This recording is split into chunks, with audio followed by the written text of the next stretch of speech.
The movie begins with a kid named Max McGrath, who is casually sitting on his roof and sketching. He appears somewhat sad as he gazes at a factory across the river. His mother, Molly, summons him to help unpack their belongings.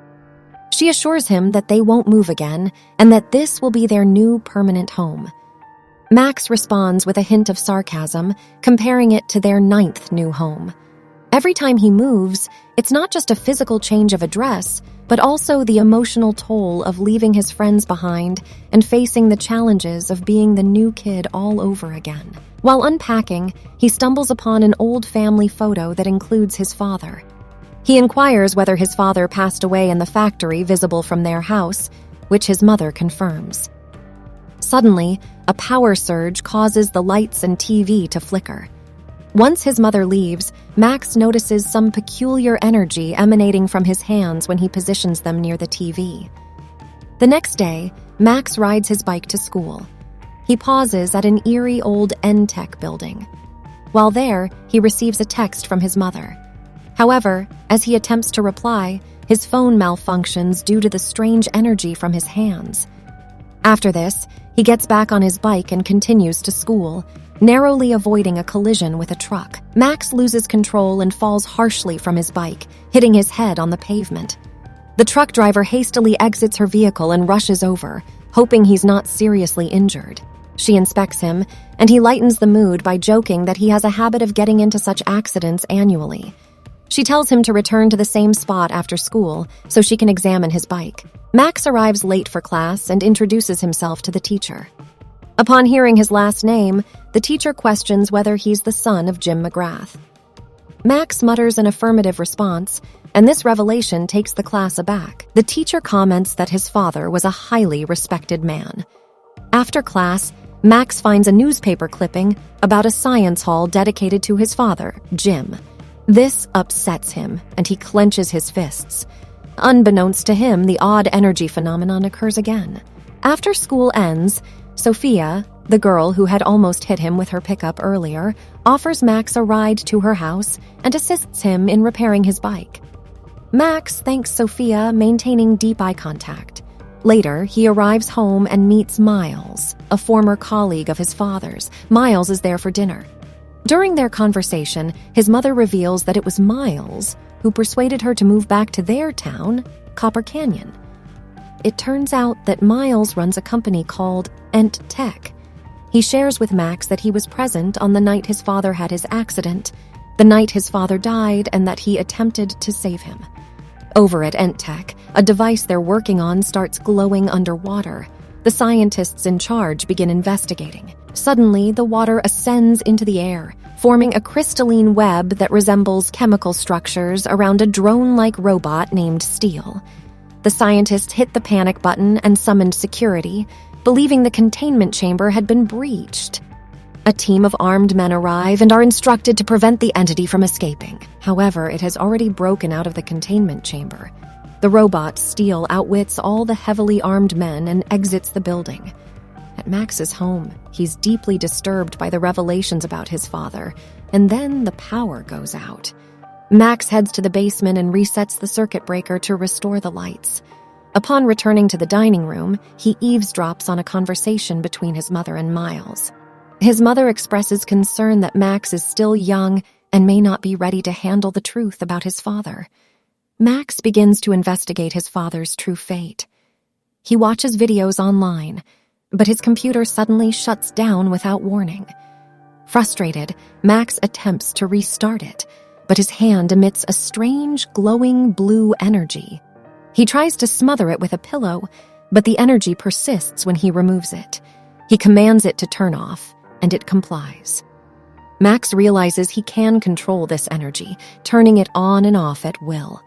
But when he activates it again, it emits a massive wave of energy that causes another power outage in the house. Max ventured into the woods the next day to experiment with his newfound powers. He was eager to see what he could do with the energy he could release. As he played around, he accidentally unleashed an overwhelming surge of energy that caused an appliance to burst into flames. The following day, while in the school cafeteria, Max's attention was suddenly grabbed by Sophia. Unfortunately, he couldn't hear what she was saying. The girl sitting nearby stepped in and interpreted Sophia's message for Max. Turns out, Sophia wanted to meet him at the top place on Main Street the next day at 4. His powers interfere with a nearby vending machine.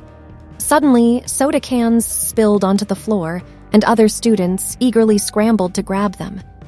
Back at home, Max decided to do some research on his laptop about his powers.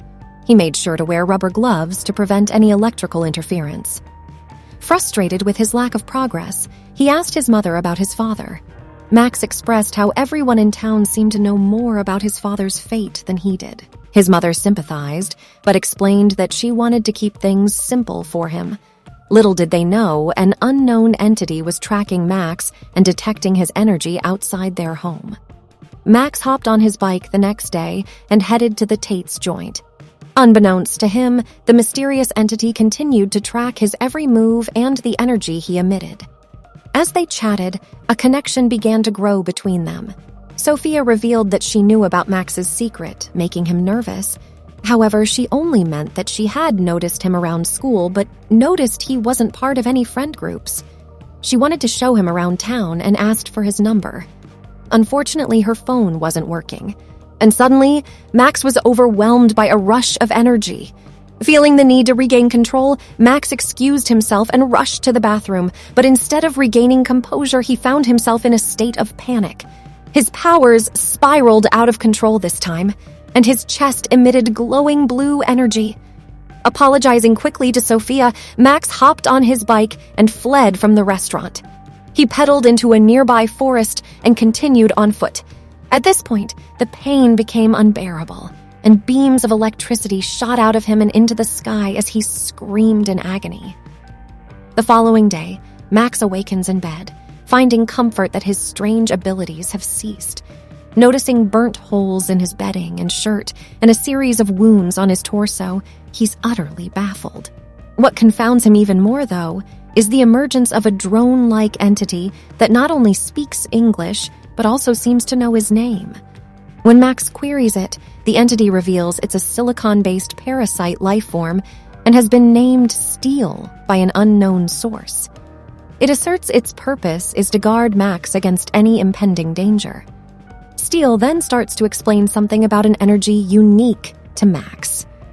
Eager to understand more, Max probes further, but Steel's focus quickly drifts.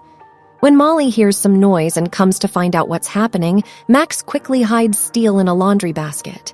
When asked about the noise, Max brushes it off as a night terror. Molly also warns him about being late if he doesn't move faster. At this point, Steel offers to assist Max by absorbing his excess tachyon energy. In doing so, he merges into Max's chest to handle the overload.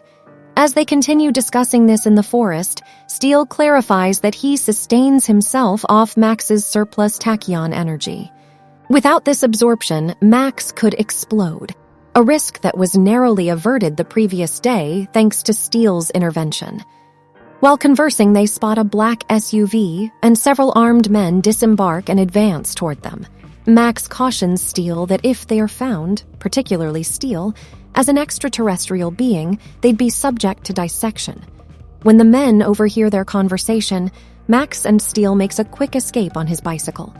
Steel begins to show Max glimpses of his memories, giving Max an insight into why they are linked.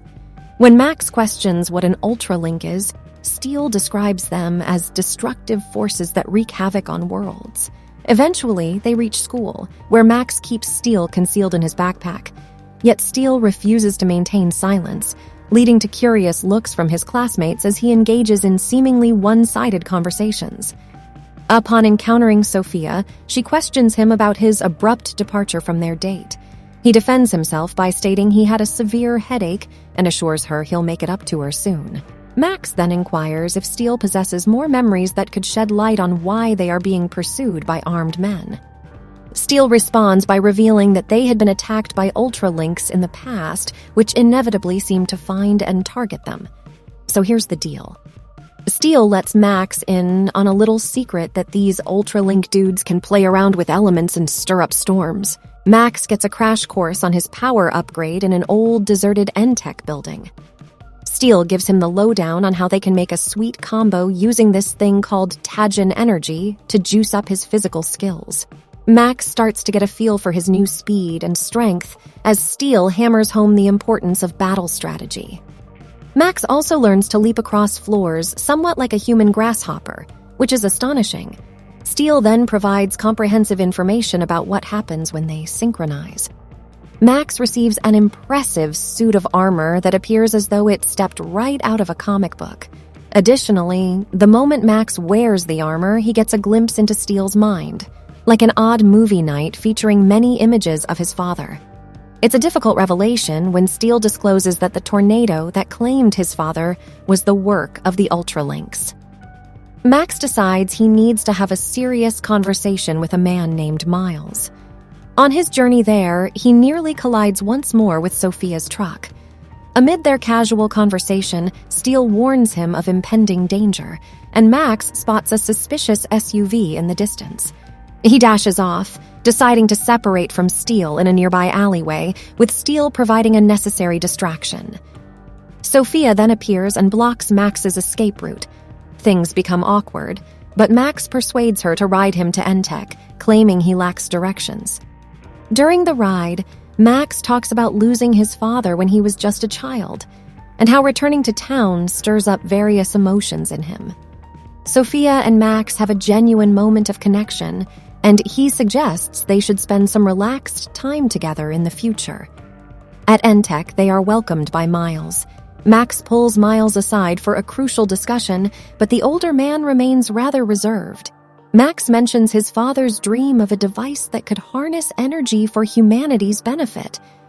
Upon noticing the device react to Max's energy, Miles is taken aback. Suddenly, Max senses another energy spike and exits abruptly, leaving Sophia puzzled at Entech. As he hurries home, night falls, and a storm engulfs the city.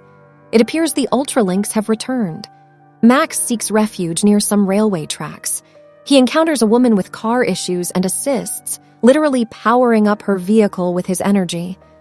Following this, he finds shelter in a garage before some debris injures his leg. Then he confronts an Ultralink, an alien race that can control the elements and is implicated in his father's demise. However, just when the situation appears dire, Steel intervenes, combining with Max to form the armor. The pair get separated during a skirmish but quickly reunite and successfully fight off the Ultralink using Max's turbo energy. Suddenly, a flashback hits Max. Steel, whom he believed to be an ally, apparently betrayed his father. Steel attempts to explain that he fought alongside Max's father, but Max refuses to listen. Operating alone, Max discovers his house surrounded by armored men. He's seen but escapes before they can seize him and turns to Sophia for assistance. He borrows her phone, truck, and rubber gloves to handle his charged hands. While on a call with Miles, Max experiences a disturbing sense of familiarity. He realizes this event has happened before, and they suspect that the Ultralinks may have taken Molly to his father's old lab. Meanwhile, Sophia tries to contact Max's home, and Molly answers. She reassures Sophia that everything is fine, despite Max's frantic state. After the call, it is revealed that Molly controls the armored men and sends them to find her son. Inside the abandoned lab, Max discovers that Steel is offline. Then another memory resurfaces. He remembers the night his father died during an Ultralink attack. His father was strapped into a device and drained his energy by Miles, who was secretly working with the Ultralinks. In a final act of sacrifice, Max's father ordered Steel into stasis mode and overloaded the core, sacrificing himself. Miles then reveals that Max's father was an alien who naturally generated turbulence. In his red suit, Miles confronts Max, and they engage in a fierce battle. Despite Max's best efforts, Miles proves too powerful in his red armor. However, Miles needs Max alive to harness his energy. Under duress, Max decides to enter the core. Steel awakens and Max apologizes for his misunderstanding. Max plans to overload the core like his father while wearing the armor. United in their armor, Max and Steel face Miles once again. After a grueling struggle, Steel activates stealth mode and attempts to incapacitate Miles, but they are overpowered and Miles begins absorbing Max's energy. Suddenly, the armored men appear and try to shield Max, but they are ultimately forced to retreat. With his back against the wall, Max channels all his energy into Miles, causing him to overload and explode, bringing an end to the battle. Exhausted, Max and Steel regain consciousness. Molly finally reveals the truth. They have been fleeing from the Ultralinks. She hands Max a pendant, hinting that its significance will soon become clear to him.